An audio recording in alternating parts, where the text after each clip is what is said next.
They told you you're too sensitive, too emotional, too dramatic, but that's not true. It's training. Every time you tried to express pain, they didn't comfort you. They analyzed you.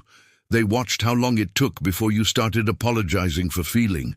And over time, you learned something dangerous, to distrust your own perception. Now, when your instincts whisper something's wrong, your brain replies, "I'm probably overreacting." That's not self-awareness. That's programming. Manipulators don't just control what you do. They control how you interpret what you feel. They teach you to question your own reality until you depend on theirs. This is called gaslighting, but it goes deeper than lies. It reshapes your brain's response to conflict. You start doubting your memory, your emotions, your reactions, and eventually, your truth. Listen closely. You are not overreacting. You're reacting to a system designed to make you question your mind. In the next few minutes, I'll show you how this training happens, how it rewires your brain, and how you can take that power back, one realization at a time. Think about it. You bring up something that hurt you, a comment, a lie, a broken promise, and instead of listening, they laugh. They say, "You're imagining things. You always twist what I say. You're so sensitive." At first you defend yourself, you explain, you give examples, you try to sound calm. But the more you talk, the less they listen. And slowly you start wondering if maybe they're right. Maybe you did misunderstand. Maybe your emotions are the problem. So next time you hold back. You minimize your feelings. You swallow your instincts. And every time you silence yourself to keep the peace, the doubt grows stronger. That's how gaslighting works. Not by shouting, but by repetition. It's the slow erosion of self-trust. They don't need to convince you they're right. They just need to make you unsure that you're not wrong.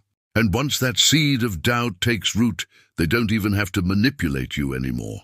You'll do it yourself. But how exactly do they train your brain to doubt your own truth? What happens inside your mind that makes the lie feel safer than reality? That's what you're about to see. Let's break it down. Doubt isn't born overnight. It's conditioned like a reflex. And manipulators know exactly which buttons to press to create it. 1. The emotional reversal. It starts with a simple twist. You express how they made you feel, and somehow you end up apologizing. They flip the focus, saying things like, "I only said that because you made me angry. If you hadn't acted that way, I wouldn't have reacted." Suddenly, the pain becomes your fault. Your mind associates speaking up with conflict, and soon it learns that silence equals safety. 2. The selective validation. They don't disagree all the time. That would expose the manipulation. Instead, they validate you sometimes. A small moment of empathy here, a soft apology there, it's enough to make you question your doubts. Maybe they're not that bad. They apologized. I must be overreacting. That random reinforcement creates confusion, the most fertile ground for control. 3. The memory rewrite. Over time, they start rewriting your memories. They'll insist, "That's not what happened." And because conflict exhausts you, you eventually stop arguing. Each time you surrender, your brain rewires a little, prioritizing harmony over truth. It learns to doubt discomfort, to trade clarity for peace. That's how manipulation becomes automatic. You start censoring yourself before they even speak. You start thinking twice, not because you're unsure, but because you've been trained to fear being wrong. And that's the cruelest part. They don't have to silence you anymore. Your own mind does it for them. Here's what they never want you to realize. They didn't just break your confidence. They reprogrammed your instincts. They made you believe that calm equals safety, even when calm meant submission. They made you associate confrontation with danger, even when confrontation meant truth. And worst of all, they made you replace intuition with approval. That's why you freeze when something feels wrong. Your body screams, "This isn't right," but your brain whispers, "Stay quiet. Don't start another argument." You've learned that peace comes from compliance, not from honesty.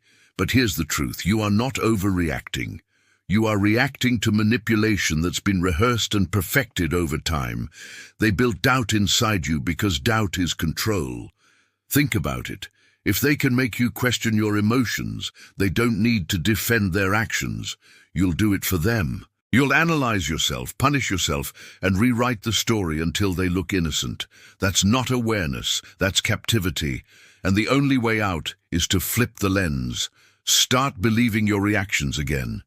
Your instincts aren't the enemy, they're the alarm. The discomfort you feel is not weakness, it's your inner truth fighting to be heard. Let that sink in. You're not too much. You're finally starting to feel what they wanted you to suppress. And the moment you start trusting those feelings again, the manipulation ends. Because self-trust is their greatest fear. Let's talk about healing. Not the kind that makes everything soft, but the kind that makes you strong again. Because rebuilding self-trust after manipulation isn't about becoming fearless. It's about remembering your own voice. 1. Validate your emotions before anyone else does. When something feels wrong, say it, even if it's just to yourself. Write it down. Name the feeling. The moment you identify emotion, it stops controlling you. You stop waiting for someone else to confirm it. You become your own witness. 2. Stop debating your truth. Manipulators love discussion because every discussion is a doorway back into doubt. You don't need to convince anyone that your experience was real. It happened. You felt it. That's enough. The more you repeat your story to seek validation, the more power you give away. 3. Reconnect with your physical instincts. The body doesn't lie. When you're around certain people and your stomach tightens, your chest gets heavy or your breath shortens, that's your intuition speaking. Don't call it anxiety. Call it information. Your body is showing you what your mind has been taught to ignore. 4. Build new references of safety. Spend time with people who make you feel calm without earning it. Environments where silence feels peaceful, not punishing. Every time you experience safe connection, your brain starts to rewire, rebuilding trust neuron by neuron. Remember, healing from manipulation isn't about learning new skills. It's about unlearning the doubt they planted in you. Because once you trust your feelings again, no one can rewrite your reality. Not anymore. You're not broken. You were trained to question your own clarity. And now you're unlearning that. Every doubt you face isn't proof of weakness. It's the residue of someone else's control, fading away. Every time you pause and choose to trust what you feel, a piece of your power returns. That's how you rebuild, quietly, consistently, without their permission. One day you'll look back and realize something powerful. You never overreacted. You simply reacted to something real. They just convinced you that reality was overreaction. From now on, when someone tells you you're too sensitive, remember, sensitivity isn't fragility. It's awareness. And awareness is the beginning of freedom. So stay calm. Listen to your instincts. And when that old voice of doubt whispers, maybe it's all in my head, answer with this, exactly. And that's why I'm taking my head back. Once you start trusting your truth again, manipulation loses its language. And when they can't confuse you anymore, they can't control you either. Subscribe to the channel and don't stop at this video. They're still using tricks you haven't noticed yet. The next video will show you exactly how they do it. And once you see it, you'll never see people the same way again.